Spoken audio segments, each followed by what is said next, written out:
Hello, everybody. This is Joseph P. Farrell with news and views from the Nefarium on February the 25th of 2016. Today, some important commentary from the Saker. For those of you who don't know, the Saker is a commentator on the internet, a very shrewd and perceptive one, in my opinion, on the state of affairs in Russia. And he has an article out, a very important article out, called "Would Russia Use Nukes to Defend Khmeim, the air base in Syria?" And there are a number of paragraphs in here I want to comment on because they are relevant to some other breaking news this past week. So let's get right started.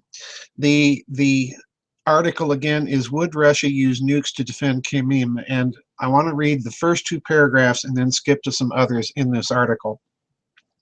He begins by stating, quote, "The past week saw no decrease in the tense confrontation between Turkey and Russia over Syria. While Russia's position is simple, we are ready to fight, the Turkish position is much more ambiguous.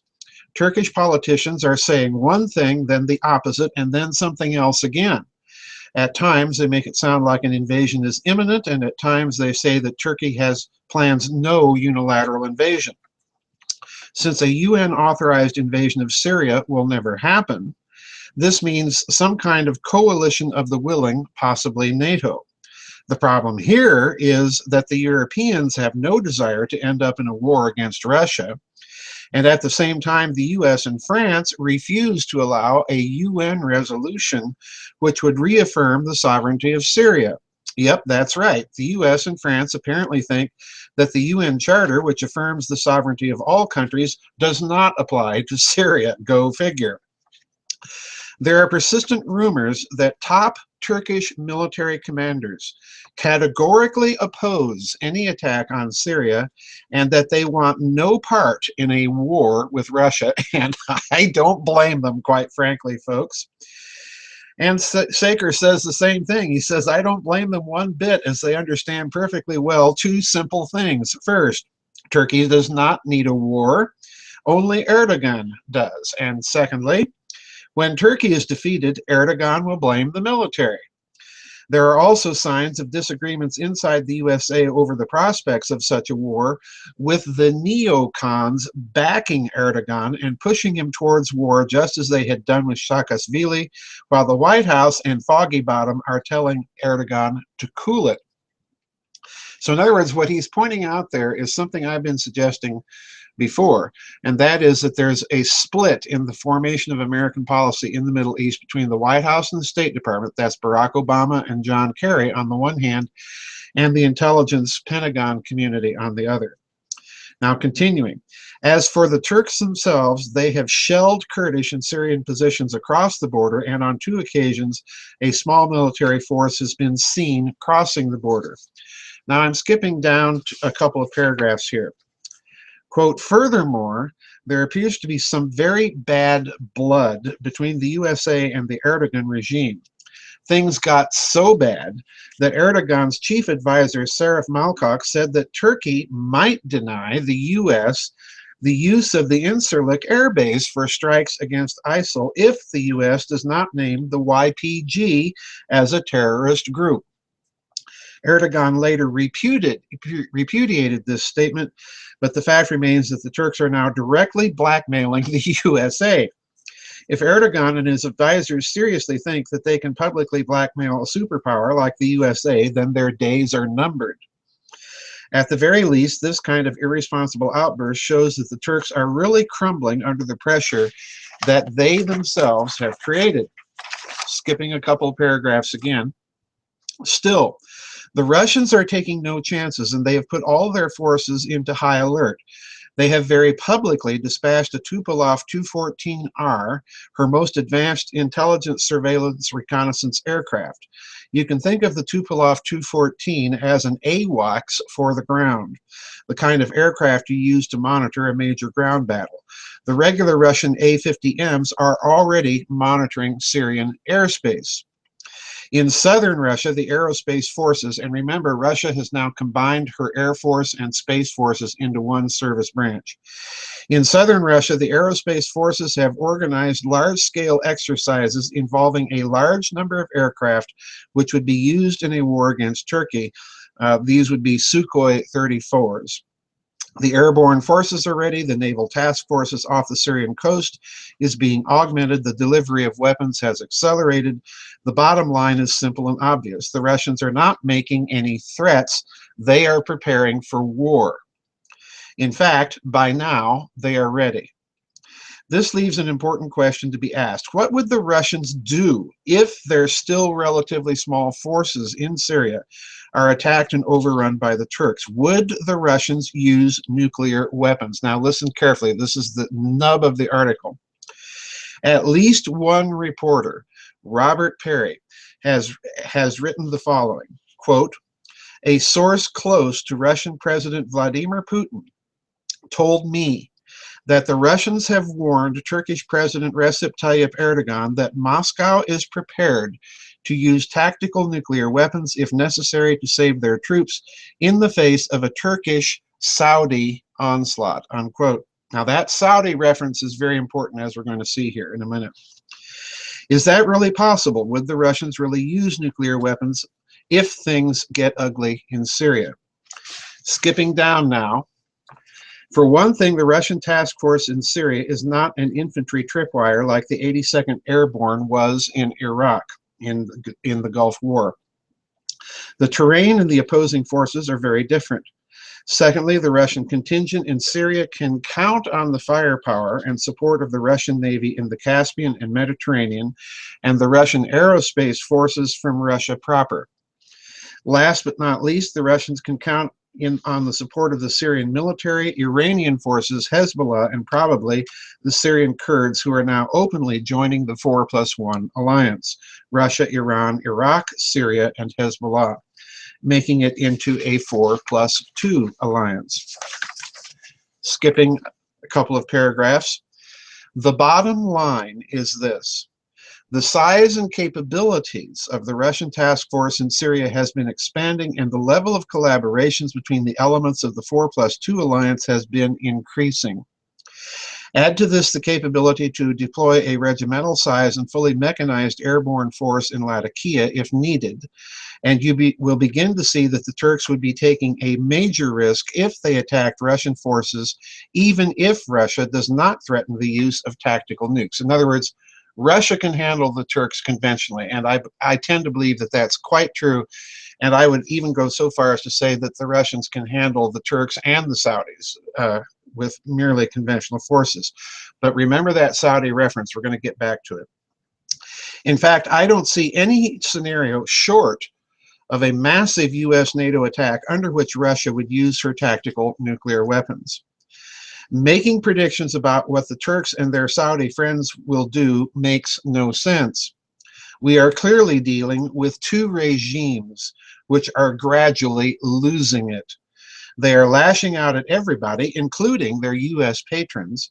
They are terrified of their own minorities, the Kurds and the Shias, and their propensity for violence and terror is only matched by their inability in conventional warfare. Does that remind you of somebody else? Of course, the Ukro-Nazis fit the picture perfectly. Well, guess what? They are dreaming of forming an anti-Russian alliance with the Turks now. Amazing, no? Just imagine what a Ukrainian-Turkish-Saudi alliance would look like. A real-life Islamo-fascist gang of thugs combining hateful fanaticism, corruption, incompetence, violence, strident nationalism, and military incompetence. A toxic combination for sure, but not a viable one. All right. Now, that's the Saker's analysis, and clearly he does not think that Russia would be required to use tactical nukes. So why the warning, allegedly, from President Vladimir Putin to Sultan Tayyip Erdogan I? And I suspect it has much to do with the story that has broken this last week that is just now beginning to circulate. The sources on it are still kind of threadbare, but the sources are basically saying that during an interview, a Saudi prince revealed, it was an Russian Arabic language television interview, as a matter of fact, that Saudi Arabia revealed that it has bought or has possession of nuclear bombs. Now, I said bought because Saudi Arabia does not have the infrastructure in place to produce nuclear weapons on its own.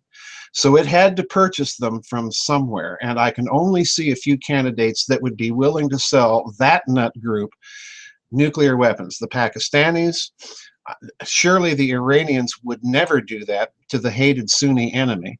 The Israelis might, or the United States, or rather some rogue group within the United States with access to the technology might do it. And then, of course, you have to figure on the inevitable crazies in Europe that have access to nuclear weapons but aren't telling anybody, and we know who those are.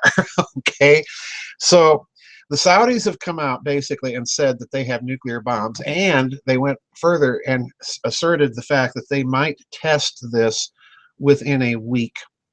Now, that remains to be seen. But clearly the Saudi effort, if this is true, to obtain nuclear weapons is solely and simply for the purposes of shoring up the crumbling Wahhabist regime in Riyadh, all right? And they're nuts enough to use them, all right? This is what we must remember. This is a terrorist regime. They're nuts enough to use them. Now, the problem is that Russia, of course, if this were to occur, Russia would retaliate, and there's no chance that in any sort of exchange like that, that either the Saudis or the Turks or even the Ukrainians, if you throw all of them together, are going to win in a shooting match against Russia, none whatsoever. So I suspect that what Russia's done is it's called the bluff. And we have to admit something else here, folks. Russia's tactical nuclear arsenal is large, but Russia also has a vast array of very large, very powerful thermobaric or fuel air bombs. They don't even have to go the tactical nuclear route. They can accomplish the same bang with entirely conventional weapons. And incidentally, those are a lot cheaper. So if the Saudis have nuclear weapons, it's a hugely bad investment all the way around. I suspect that this is what's going on in the background. And I want to point something else out here about the Saker's analysis. He very clearly has stated that this is an Islamo-fascist alliance in the making: Ukraine, Turkey, and Saudi Arabia. Now, I'm going to be bold and suggest something here, folks, to those of you who are hovering. The use of this type of alliance, the use of this kind of language, especially from someone as well-informed as the Saker, is not accidental. I have suspected for a very long time that there is a hidden network of actual fascists, not just Islamo-fascists, but actual Italian black-shirted, if you will, fascists, Euro-fascists, that is behind a lot of this stuff and helping to exacerbate it. And we saw this more recently in the Ukraine with the installation of that regime there. So Russia is taking direct aim at something else, and I want to bring back to your mind something very significant that was said a couple of years ago in an op-ed piece by one of President Putin's economics advisors, a fellow by the name of Sergei Glaziev. Glaziev said that the problem isn't the Nazis in Kiev, and now we can expand that statement, folks, and say it's not the Nazis in Kiev or in Ankara or in Riyadh. The problem is the Nazis in Washington. So in other words, there's a network here, folks, that's driving these events. It doesn't necessarily mean that that network represents the be-all and end-all of the policy formation culture of a particular nation. I think there are deep divisions within the United States, and those divisions are running between the White House and the State Department and the Pentagon. And what Saker is really saying, too, is that unpopular as the Obama administration might be with some of its domestic policies, it has been walking a very careful diplomatic and domestic policy tightrope. And so far, it has not caved in to very many of the demands of the Warhawk Party. So let's hope that sanity continues to reign and that someday we'll have sanity out of Ankara and Riyadh. And thank goodness that we're seeing some sanity in Moscow, because in former days, that might not have lasted too long. But anyway, a very important article. I've linked it for you. Go take a look at it. Give me your own thoughts about what you think might be going on. We'll see you on the flip side, everybody, and God bless.